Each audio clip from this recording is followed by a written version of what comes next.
Conversation on race and policing began in response to the police killing of George Floyd on May 25th, 2020.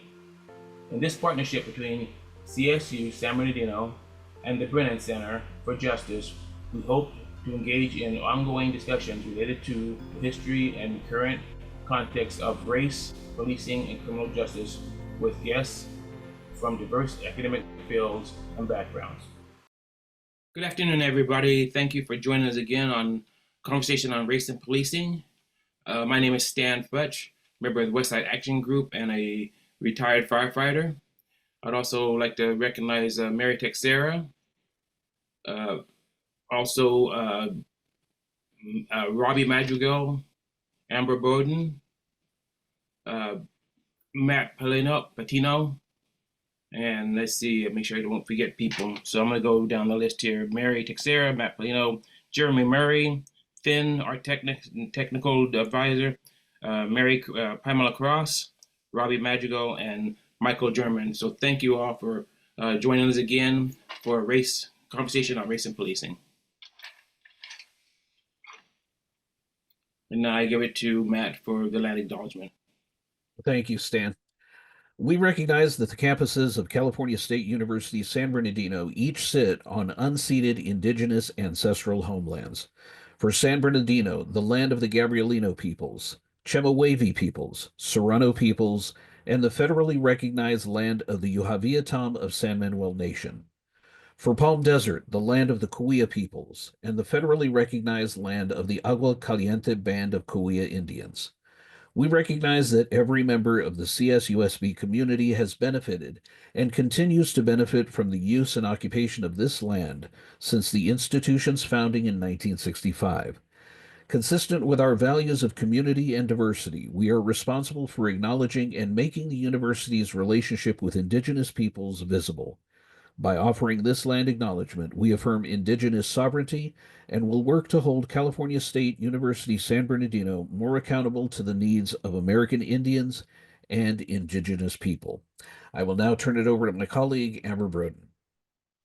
Hi, everyone. Today we have Daanika Gorin, and she is an associate professor of sociology at Tufts University. Her research examines the institutional and interactional mechanisms that undergird contemporary racial inequality in the city. Specifically, she investigates the ties between segregation, urban governance, and policing, with a focus on how organizational processes intervene between structural inequalities and everyday experiences. Drawing on theories of race and racism, law and action, organizations, and the urban political economy, Dr. Gordon's scholarship analyzes one, policing as a tool of urban governance, two, racial inequalities as outcomes of seemingly race-neutral organizational policies, and three, segregation as a relational and dynamically produced social structure.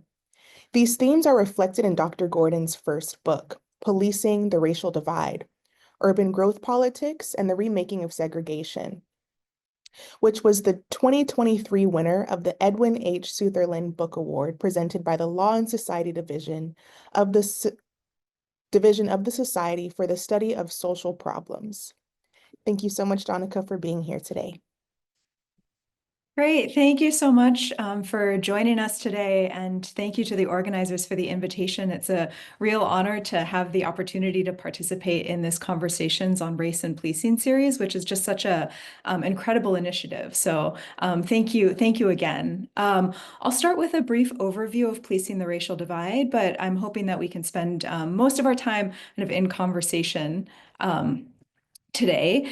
I'll also give a little caveat that I'm recovering from a head cold, so I apologize if that conversation is a little slower on my end. But this book is based on research that I conducted between 2013 and 2016 in a place that I call River City, which is a pseudonym for a segregated post-industrial city in the Midwest. The study really began with an interesting empirical puzzle. In the early 2000s, police executives in River City had redrawn the boundaries of several police districts to align with the city's racial segregation boundaries. And I found this surprising because most police redistricting reforms aim to evenly distribute workload across districts. Meanwhile, this redistricting in River City intentionally created high crime and low crime districts. And it seemed like the creation of these kind of more racially homogenous districts that were institutionally defined as having vastly different crime levels could introduce certain hazards. This is in part because police districts operate as semi-autonomous administrative units, where unique systems of policing can emerge based on officers' responses to distinctive environments and their development of shared norms and practices in relation to those conditions of their work. In addition, contemporary policing innovations are increasingly focused on tailoring strategies to specific places, often at the neighborhood level. So the possibility of divergence in policing across the city is only growing. So I saw this redistricting as an opportunity to examine an organizational process that was both responding to and potentially further configuring the city's segregation. The redistricting gave me the chance to see how police executives were defining and dividing what was ultimately a continuous urban landscape. And this was a symbolic process that elevated particular understandings of differences across people, places, and problems, but it translated into material outcomes as district boundaries then went on to structure resource allocations, policing priorities, and on-the-ground practices. So to explore the kind of origins of this reform and its consequences, I interviewed stakeholders who had actively participated in the reform, including police executives, elected officials, and representatives of different neighborhood groups and business associations throughout the city. And I conducted 13 months of ride-alongs with officers in two of the most transformed districts.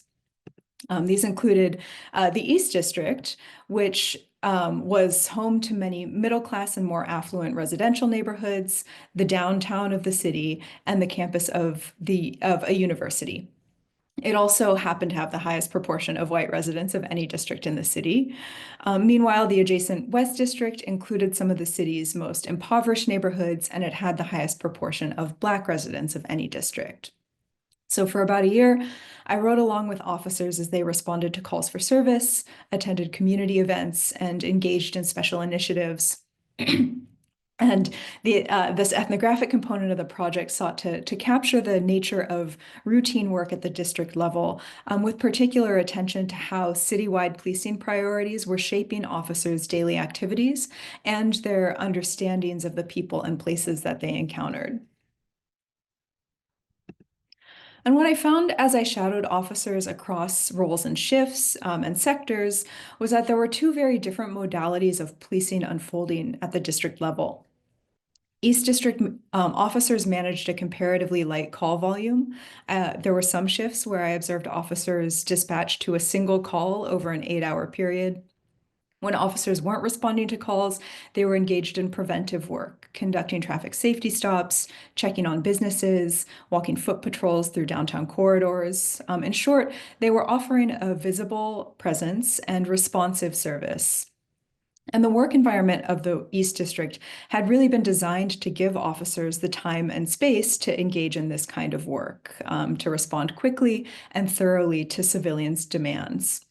And I suggest that East District policing as a whole kind of cohered into a community service ethos. In addition to this responsive and thorough service, special initiatives in the district centered partnerships and problem solving that aim to address the concerns of residents.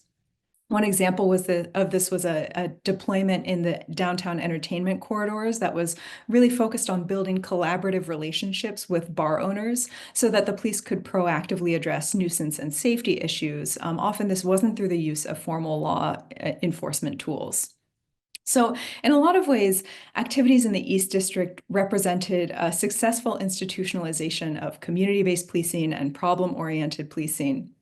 But advocates of these innovations often focus on their benefits for historically marginalized communities. So in this particular case, we see these benefits flowing to some of the city's most economically and politically empowered residents. Meanwhile, cultivating these spaces of service and security in the East District resulted in corresponding projects of suppression, and some residents argued neglect in the West District. Across the river, policing took on a fragmented and layered approach in which several different modalities overlaid the same district geography, meaning that residents were subject to many different kinds of potential police encounters. So on the one hand, police executives made space for community policing in the West District as well. There was a small contingent of officers who interfaced with neighborhood groups, and community members who participated in those spaces, and officers themselves really talked about the benefits of building these kinds of relationships. However, far more officers in the West District were assigned to proactive units tasked with intervening in violent crime.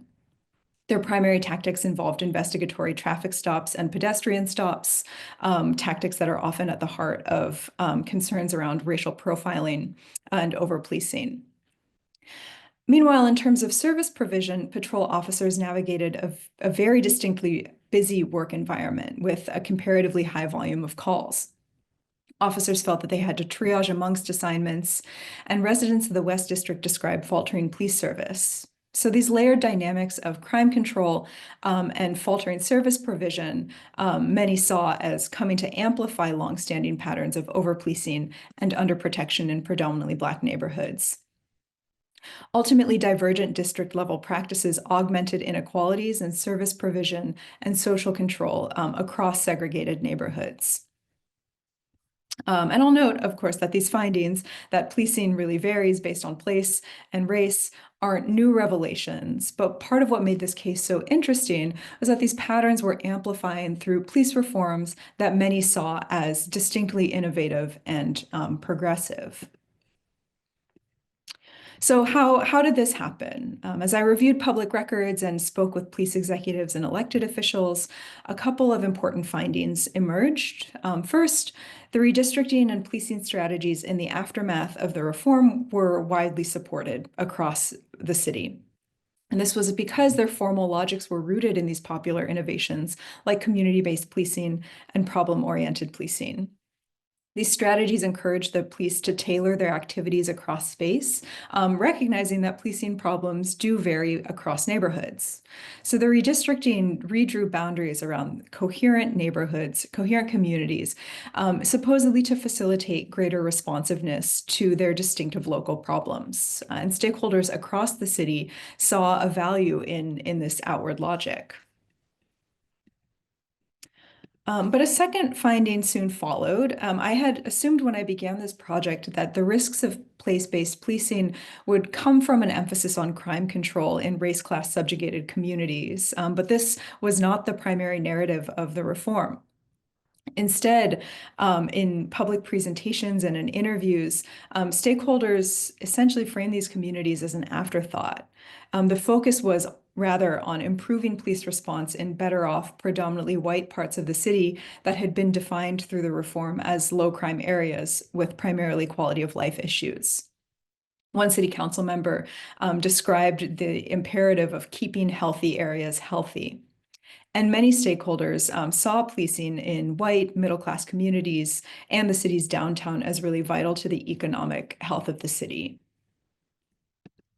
So per this logic, excellent police service in residential neighborhoods was required to retain residents who contributed to the city's tax base and to draw in tourists, developers, and others into the downtown.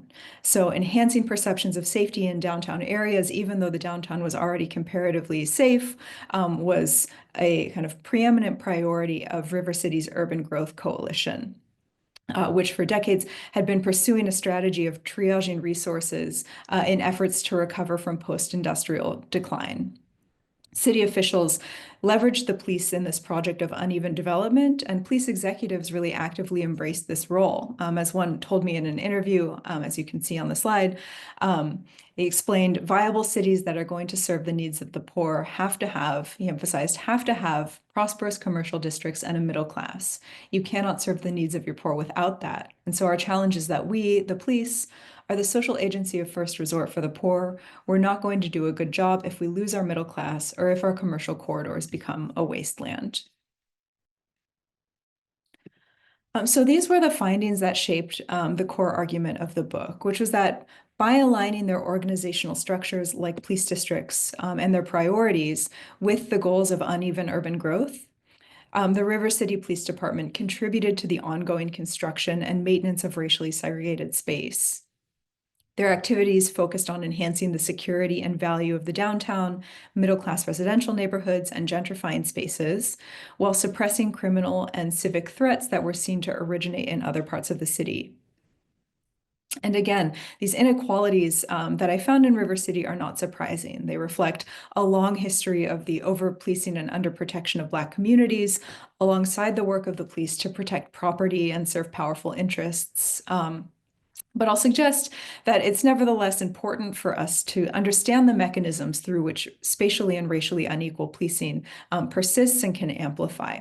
So here are a few insights that I hope we can take from the River City case based on how it sits at the intersection of broader dynamics like the move toward policing strategies that emphasize local approaches, the embrace of a certain kind of urban growth politics in post-industrial places, and the persistence of segregation and neighborhood inequality in many cities across the country. So first, this case highlights the importance of organizational processes in producing racial outcomes in policing. This wasn't a story about the racial animus of individual officers, even as I heard some narratives quite consistent with colorblind racism. It was really more a story about things like strategic priorities, geographic and functional subdivisions, and resource allocations across the city. Another related insight is that events in River City show how the goals of these appealing and popular innovations like community-based policing and problem-oriented policing can actually open the door for widening disparities. So it cautions us to not accept popular police reforms at face value and really to investigate how and why place-based reforms are implemented with attention to their hidden racial logics. Even when policies are framed in technically colorblind terms.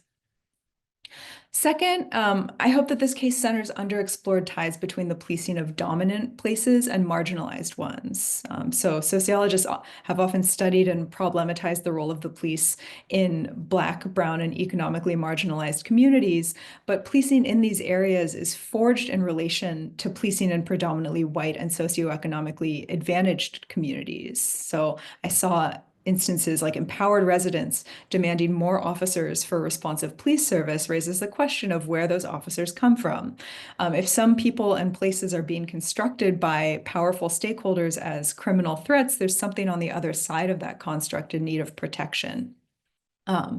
I argue that white, well-off communities exert important pressures that shape urban policing more broadly, and a relational analysis that looks at how policing actively constructs the boundaries and differences across race and space can kind of fruitfully identify those connections.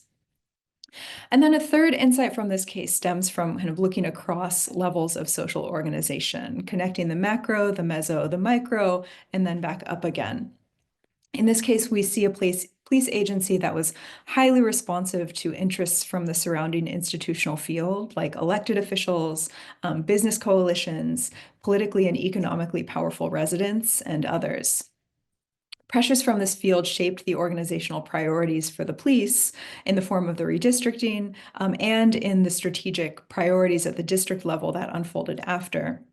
And then these in turn filtered down to the level of day-to-day practices amongst officers. In turn, thousands of police civilian contacts really shaped the experiences and meanings that were attached to racialized space, in the process reconfiguring the realities of segregation as a social structure. So my hope is that by tracing the pathways from the urban political economy to racialized institutional practices within policing to daily encounters that unfold across a segregated city, we can see some of the dynamic and ongoing processes that define and maintain segregation as a social structure. So segregation is not static, and it's not a thing of the past. It's upheld across an array of institutions that interlock, and policing is just one amongst them. But segregation is also integral to a particular imagined vision of the city that depended on uneven development in this case. So when I started this project, I began with questions around how policing responded to and reproduced segregation.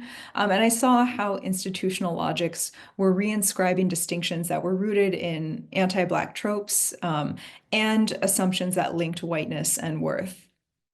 I also saw how institutional practices furthered the divides between segregated neighborhoods. But I developed new questions through the process around the role of the police in cities. I watched the police respond to many kinds of crisis situations with a limited set of formal tools. And I also heard discourses and saw practices that centered policing as the sometimes only available institutional response to a variety of problems with quite complex sources. So more recently, I'm turning my attention to the processes that define the scope and boundaries of policing itself. I'm interested in how local governments may or may not be rethinking the nature of public safety and constructing it more broadly following the racial reckoning of 2020. And I'm collaborating with a community-based organization here locally in Cambridge that is in the process of developing an alternative emergency response program. So I see these interests as kind of stemming from this initial inquiry and raising important questions about whether and how cities can realize the protection and inclusion of their most historically marginalized residents. So even as these questions remain far from answered, they emerged in the context of this case, and I kind of remain interested in what they may point to in terms of visions beyond policing. So I'll end. I'll stop sharing there, and then we can. Oops. Oh, if I can. We can open it up for discussion. Thank you for that. That's very informative. And I have a couple of questions. I always like to start since I always like to start. Um, the number of mercantile projects in the west side, were there many businesses on the west side? Yeah, so not as heavy a concentration of kind of commercial corridors as in the East District, but there were commercial areas in the West District, and there were also quiet residential areas in the West District as well. And one of the challenges of the redistricting was it really kind of centered this homogenizing narrative that like this was a place of crime and violence.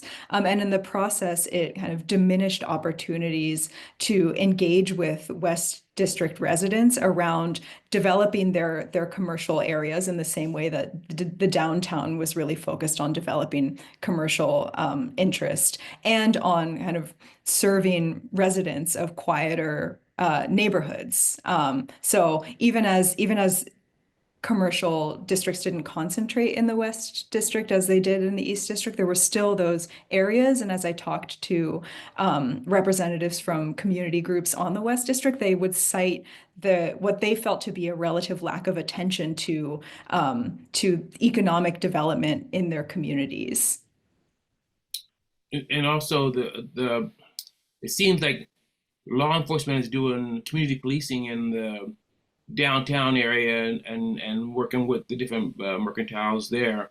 And yet in the other areas, they're doing policing. Is that what you saw? Yeah, so there was also community policing unfolding in the West District, but it didn't quite cohere into this like broader community service ethos that really had the opportunity to take hold in the East District because of the way that the work environment was structured. So there was a group of officers in the West District, including community-based officers and a couple of others who would regularly attend neighborhood association events, who would kind of liaise with businesses. And those officers and the people who interacted with them, I think, really saw a lot of value in those relationships. The issue was it was like really circumscribed within the district to the work of those officers, like a kind of collaborative community-based mentality didn't pervade into the work of patrol officers, in part because they were stretched so thin by the workload. And it wasn't really a part of the kind of proactive policing that was focused on intervening in violence. Like those officers were less, they were using a particular set of tactics, mainly investigatory stops, and there's not a huge amount of room for kind of community-based interactions in those tactics. This is my last question. So how do you explain, with the large numbers on the West Side, the lack of police coverage? That's a good question, Stan. Thank you. So when the redistricting was initially proposed, the police chief kind of promised that even though these districts would have very different levels of crime and calls for service, that they would have personnel allocations that were proportional to their workload.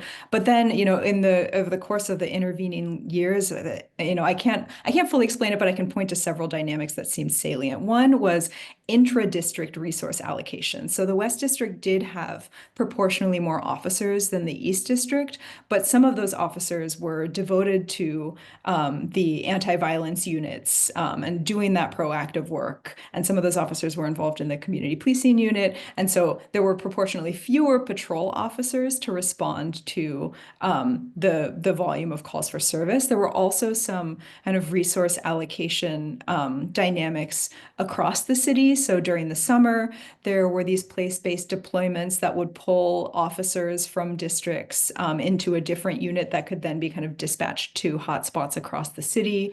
And then there were just issues of kind of attrition and retirements and transfers, but ultimately the promise that these districts would have kind of proportional officers for their workload was kind of diminished by several forces. Thank you. Anybody else step in? Hi, Dr. Gordon. My question, how did the city determine which district needed more coverage? Was this something that they developed on their own, or was there an outside source telling us what kind of numbers? That's a good question, and unfortunately, I don't have as much of the kind of behind the scenes dynamics of the redistricting. I did do a little bit of additional research on how these reforms typically unfold in other places, and like one of the like a joke that was in one of the papers on this process was like that this process used to be incredibly informal. Someone described it as the Bud Shell method, where like a police chief has a pack of Budweisers and a shell map and then just like draws lines across the map.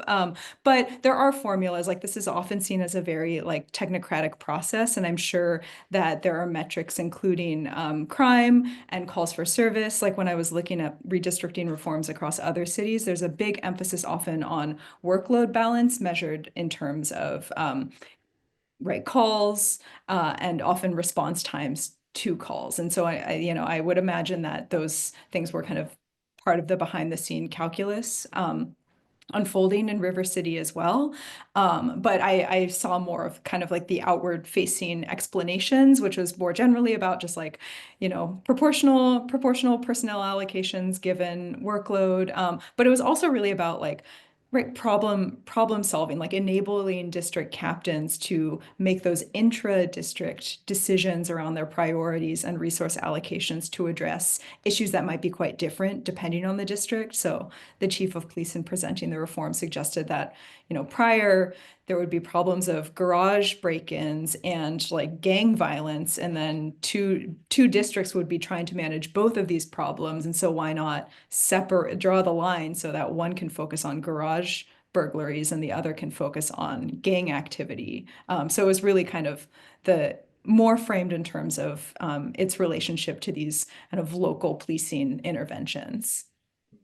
Go ahead, Aaron. Uh, I myself was a police officer in the late 80s and early 90s, and worked for a city that did the same thing, redistrict. Um, And I found myself assigned to a district that was predominantly Latino. Being a Latino myself, you mentioned a certain element of colorblind racism. Did you see officers being allocated in that same fashion, even though it may have been, and I'll use scare quotes, unintentional? Yeah, that's a good question, Matt. It was like certainly when I was talking to police executives about the redistricting, there was I think that's right, like a common assumption of representative bureaucracy that you want some degree of similarity so that people will like that your kind of street level bureaucrats will be responsive to the interests and needs of a community if they're more reflective of that community. One of the interesting things that I observed was that there were two other districts in River City that were affected. One was became after the redistricting included predominantly Latino communities, and the other was predominantly white, and there was more of a narrative of trying to find that like cultural match, particularly ensuring that officers had language competencies to work in those areas. And I didn't hear that as much when it came to the East and West districts. Didn't hear very much discussion of trying to ensure that districts were kind of policed by officers who came from those communities. Yeah. Go ahead, Amber. Yeah, I- thank you so much, Donica, for sharing all of this information. And my question kind of piggybacks, or rather, Matt asked questions that I was going to, but I guess I wanted to further kind of dive into the aspect of response times. I know that you said that your research didn't solely focus on that, but I'm sure that's a large disparity in this entire conversation as well. Could you highlight that a bit more as far as these communities of color and how long they were potentially waiting to Mhm. receive service from police officers, if at all? Yeah, absolutely. That's a really great question, Amber. And it was certainly like when I was doing the ride-alongs, that seemed like the biggest disparity to me, like the thing that stood out the most, how in the East District, we would have, right, an officer taking one call over an 8-hour shift. And then in the West District, I think in the busiest shift I observed, it was something like 15 assignments. And so officers really like felt the pressure of having a kind of building list of calls to which they knew they would be sent. Yeah, there were all kinds of indicators of the kind of call volume disparity. And it really did impact the work of officers in the West District. So in addition to having this kind of growing list of calls where no one had yet to be dispatched because there were no officers available, there were some instances where a higher priority call would come in and officers on an assignment would be pulled from their current assignment and sent to that higher priority call. In terms of actual response time disparities, I did do an analysis of some calls for service data. It wasn't part of the book. And one of the interesting things that we found was that, like, for those high priority calls, there weren't enormous disparities in response time, but for lower priority calls, the ones that aren't involving like kind of immediate life-threatening situations, the disparity existed before the redistricting, and it widened after. Certainly for residents, I think they perceived a disparity. Like I had one interview respondent. Several interview respondents in the West District make comments along the lines of like, it takes hours, like unless it's a shooting, you won't get someone out. Maybe it's even until the next day. And people would draw explicit comparisons to response times in the West District and the East District. I had one respondent say something along the lines of like, someone in the East District has their garage broken into and a cop is there in 20 minutes, and here we're waiting 45 minutes for like a shooting incident. Like, what do you think that's about? So yeah, people in living in the districts perceived that there was a clear inequality in terms of the resources for response and service. Thank you. Go ahead, Mike. Thank you, Professor Gordon, for being here, and apologize for just meeting you now live. I was late to join. I have a question about the kind of going off of Matt's question about the demographics of the police department. And you talked about how the leaderships kind of had used the right buzzwords in how they did it, but how that was communicated down to the patrol officer level, and whether those officers were from River City or from somewhere else, how old they were, what kind of education they had. Yeah, so happy to talk a little bit about that. Like the department overall was I'm just looking at my graph that has Yeah. this outlined, was a predominantly white department. More so than the proportion of white residents in the city. So it was a little bit over 60% white, with smaller proportions of Black and Latino officers. The officers that I observed were varied. So a majority white, 47 white officers, 5 Black officers, 7 Latinx officers, 2 Asian American officers, 49 were men, and 12 were women. And I actually don't have in front of me the breakdown. Like, unfortunately, I didn't get like have the kind of racial demographics of officers at the district level, which would have been, I think, interesting to see in relation to Matt's question, about to what extent did it seem like there was kind of a matching or assignments kind of based on race. Because I was observing over several different shifts, and like shift assignments are often based on seniority, I did have the opportunity to observe officers at different stages of their careers. Many did come from, if not River City, then the kind of surrounding suburbs as well. And many identified as kind of coming from working class or middle class backgrounds. Yeah, and there were certainly cases of people who had grown up in the city, who had then kind of gone into policing, and in some cases were policing neighborhoods where they had grown up, but it wasn't entirely the case. So.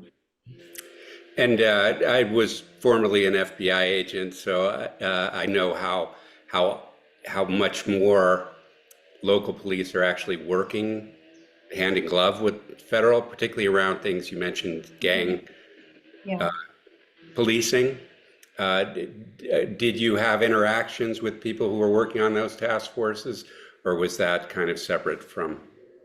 It was separate, but I knew it was happening. And I think West District at the time actually had one of these task forces that combined different levels of law enforcement into kind of more medium and long-term investigations. So I didn't spend very much time with those officers, but that was part of the kind of intra-district resource allocation. There were like at least a couple of people who were participating in those tasks in the district level task force, and then citywide, I'm sure there were also these initiatives that were less kind of district based. And did those federal resources drive interest in the police department working those issues? In other words, I assume there wasn't a gang task force in the white district, a majority Correct. white district? Yes. Yes. Yeah. So, right, like the emphasis on kind of place-based strategies, I think really ended up directing crime control initiatives into very specific parts of the city, which were based on, particular understandings of kind of salient crimes to target. The East Districts, for instance, had the campus of like a big university, and so you can imagine that there are illegal activities also happening in that space. There isn't necessarily a task force convening to address them, though. Yeah. Yeah, I was a firefighter for 35 years, and one of the things we went through a process where they told us to get out of the fire stations and go into the community, start eating at restaurants, and let people get to know us. And then, of course, a new city manager came in, and he changed that. He wanted us back in the stations, or a new fire chief came in, and he was directed to put us back in the stations. That's where we belong, doing training and so on. And so, the question about officers living in the city and working in the city, I grew up in the city I was a firefighter in. I was never allowed to work in the neighborhood that I grew up in. Mm. And I don't understand that, but I thought it would do the department a benefit if I went in somebody's house, and I did this on a couple of occasions, walked in people's houses that I went to school with, and brought the anger level or the distrust level down. but on the general, the black firefighters were sent to the white areas, and I thought that was unusual. So I thank Edwin for that question also. Yeah, really, really interesting to like see those different kinds of logics play out. And like I think that swing between like you should be out in the neighborhoods knowing people versus like it all needs to be kind of centralized is one that certainly policing historically has gone through. And I think that was at play in this case too, where this new chief of police came in and was really about kind of decentralizing, making everything as neighborhood based as possible. And then I think eventually actually it kind of went more back toward that centralized more around functional division versus geographic division. Yeah, it's really it's apparently difficult to like to determine how to best administer these public systems just because there's so much back and forth and reflected. Yeah. I'm a little confused too because the numbers were 134 officers on the west side, but Mhm. you're saying that a lot of them were assigned to task forces, um, investigations, and so my question is, do you believe that they were padding the number by saying that all these task forces and so on were dedicated to the west side when they actually weren't foot officers? Yeah, yeah. So, um, yeah, but like I don't know if it was a kind of an intentional kind of misrepresentation. Like those numbers of East District and West District officers were given to me by the district captains when I was doing field work. But I think the disproportionality that emerged in the patrol function was almost like a consequence of the big emphasis on trying to do all this problem solving work to really develop these kind of special targeted initiatives and who in the process of developing those it just means that you are pulling from the patrol function. And I think one of like just thinking of the kind of disparities in patrol work, one of the things that I noticed was that like all the performance measures, as I'm sure you all all know, we've been talking about policing for 4 years together.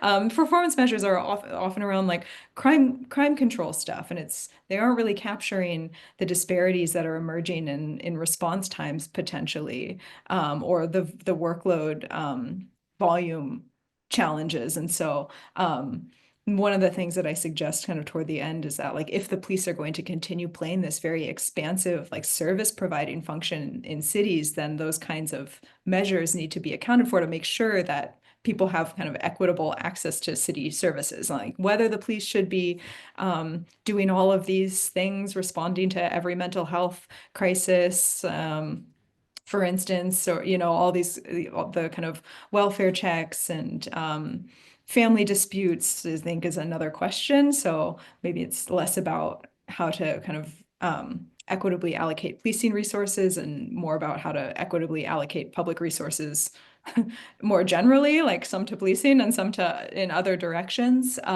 But I think that that question of like, what are you measuring and what does that help you see or potentially obscure from what you see is an important one. And these inequalities in police service really seemed to kind of be missed at the organizational level. One of the questions, do District A and District B from the line graph correlate with the west and east Yeah. districts? If Yeah, so, yeah. So that was a chart from a older an earlier paper, but District A is the East District and District B is the West District. Yeah. thank you. Okay, another question. Great presentation. I am a psychology student myself, and one of the things we've frequently discussed is the difficulty of research, given the complexity of humanity. Since you did ride-alongs and interviews with officers, was there any concerns with bias, such as interviews, obstructions, the truth and respondents of questions or explanations? Yeah, that's such a great question. Thank you. So yeah, certainly like qualitative research of all kinds has those challenges. And I think in this particular case, that's a question that often emerges, like to what extent was I able to observe things kind of unaltered, like my presence as a researcher is impacting the situation just because I'm there as an external observer. And I assume that that was the case, and I did have indicators that from like organizationally and normatively that my presence altered police behavior. For instance, officers with a ride along can't be sent to the highest priority calls, like the ones that involve kind of serious threats to life or property. So already I'm missing an aspect of what police work looks like for officers. And then normatively, I also had the sense that people would make kind of comments around like, oh, I would do this if I didn't have a ride along. So there was also, they were giving me indicators that my presence was altering. My assumption is that having an external observer like tamps down behaviors or discussions that might be seen as more problematic, right? It's like a social desirability bias that comes into it. And I don't like in order to kind of address that, my intention with how I kind of represented the findings was less to kind of excavate officers' hidden biases and motives, and more to kind of because the project was so focused on organizational processes and experiences of work, like even if those things are happening and I'm missing kind of the outer bounds of what might be going on without a researcher present, I felt I could still kind of see important patterns in how, call volume corresponded with people's sense of how they had to kind of triage amongst assignments, or just their sense of like rush and hurry that they experienced, or, yeah, just like what it was like to navigate a work environment, that two different work environments that were like quite distinctive from each other. But yeah, doing research with the police department was challenging in a lot of different ways, and I always appreciate those questions about how to navigate it, because I think as ethnographers, we don't always. It's hard to know, like no matter how much training we have before we go into the field, like being in the field always presents new challenges. So.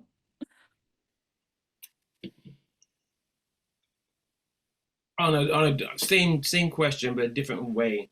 Um, at the mall, when the officer arrived on scene and saw a young man doing something he shouldn't be doing, were the verbiage different? Because I know I grew up in a gang side of town, and when the cops would come on my side of town, they'd say, "Hey, boy, get your ass over here."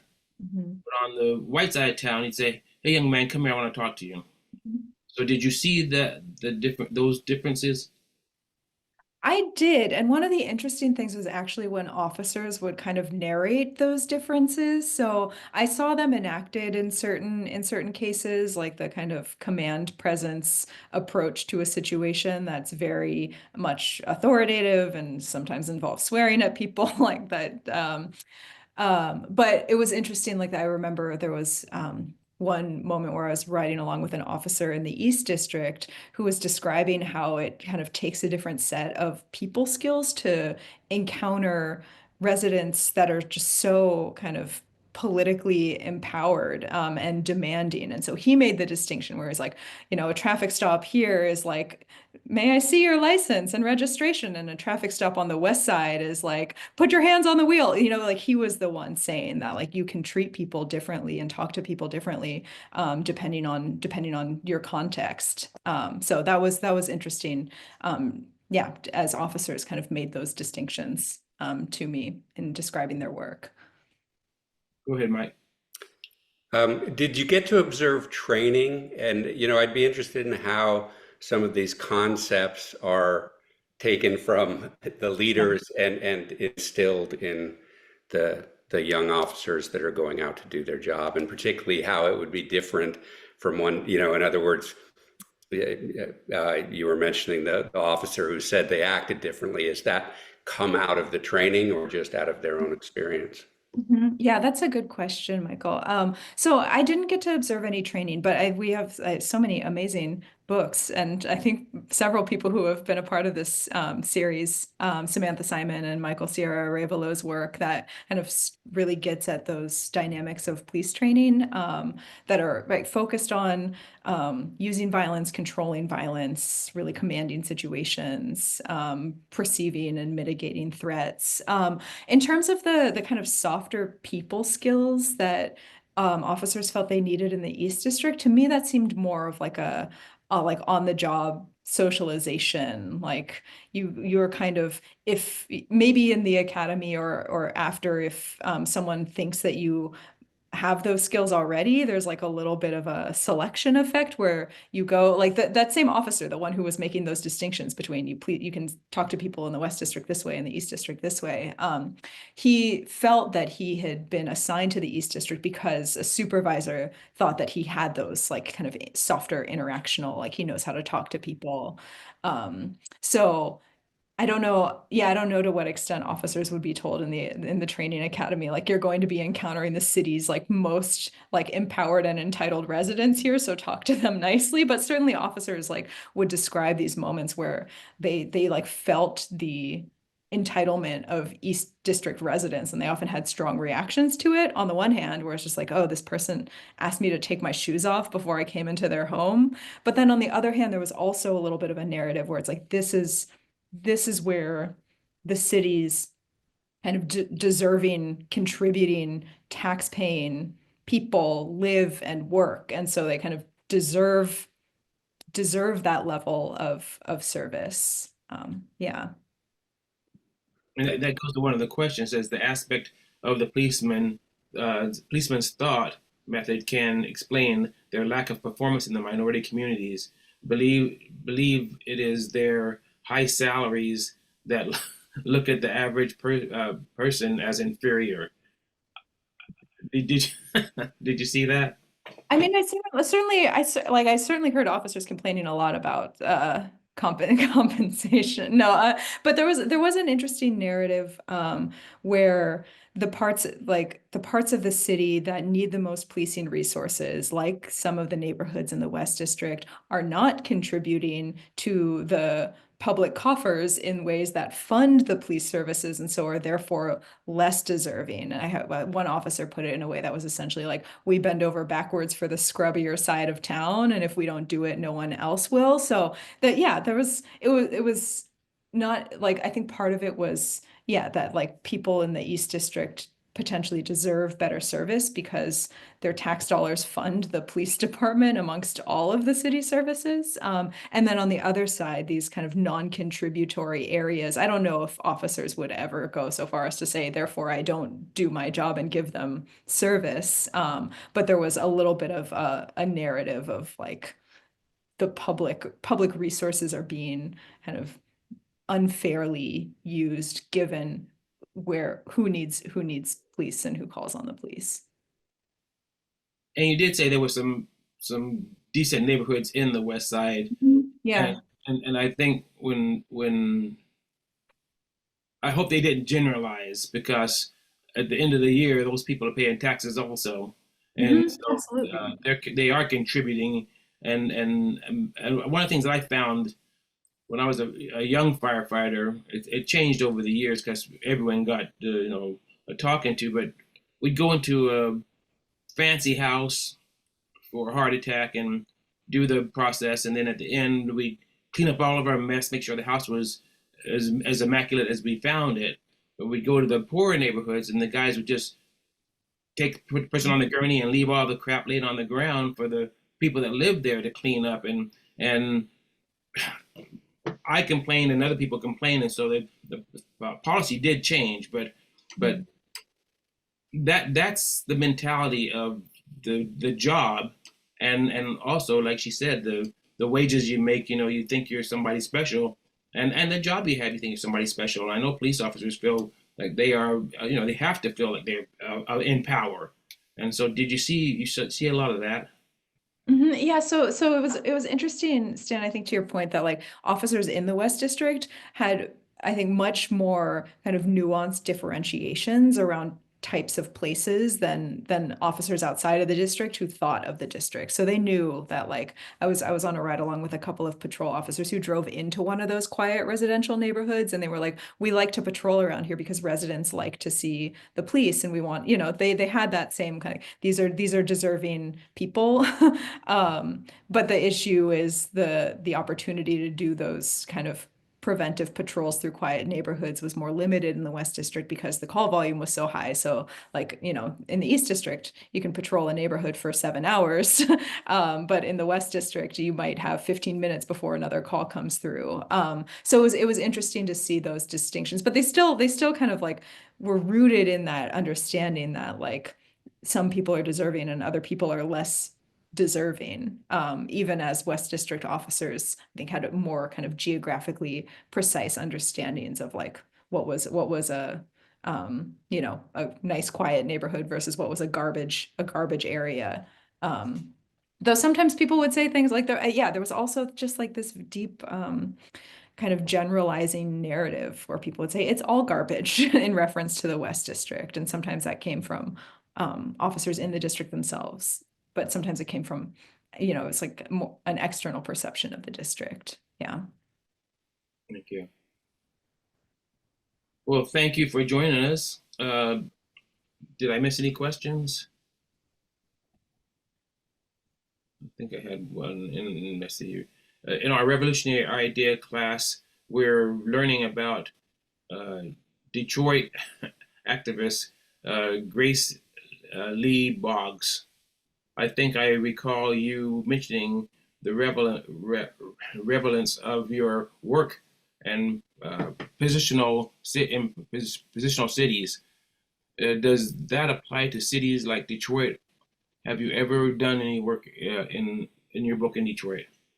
I haven't done any work in Detroit, but certainly I think the narrative around Detroit was like, this is the kind of most extreme example of post-industrial decline that we had for a little while. And so in places like River City, other Rust Belt cities, like there was a idea that, like, Detroit is what the city could become if we don't revitalize in ways that fuel economic growth, that, like, make this an attractive place for newcomers and that maintain our current tax base of residents. And so, like, certainly I think, like, the case of Detroit is a really interesting one for kind of seeing quite extreme dynamics of post-industrial decline, and then also revitalization efforts. And I would imagine, you know, Detroit has also a history of segregation and white flight and racial discrimination. And so, you know, some parallels from this case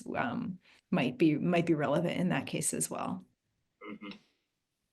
And my wife's family's from New Orleans, and after the um, Katrina, things went down pretty bad there also. However, they've seemed to make some kind of a comeback, and things are seem to be getting stronger there in all communities. And so hopefully Detroit will go through the same transition, I hope. Yeah, and it definitely seems to be in quite a different place than it was, like, you know, 10, 15 years ago. Yeah, yeah. Amber? Amber? Yeah, I was just gonna kind of touch on the point about Detroit. You know, adjacent to Detroit is Flint, Michigan, and with the water crisis, that was a major conversation years ago. I did service work out there when I was at Howard University, and you talk about white flight, and the same impacts were happening there, where people that were able to afford to leave the city did, you know, and then it left a large Black population or a low income population. But we began to see violence heightening, right, due to the water crisis and due to this need for survival ultimately, right? And so it'd be really interesting to, if you're ever doing research in that area, you know, to understand what policing looks like there, you know, the over-policing of Black bodies that um, are dealing again with this systemic issue and consequence, you know. Um, yeah, so thank you. Thank you so much, Donica. Yeah, thank you all. It's been a pleasure to be in conversation with you, and I appreciate the invitation, and I'm just so amazed by this excellent series. So thank you also to those who have joined today. I appreciate it.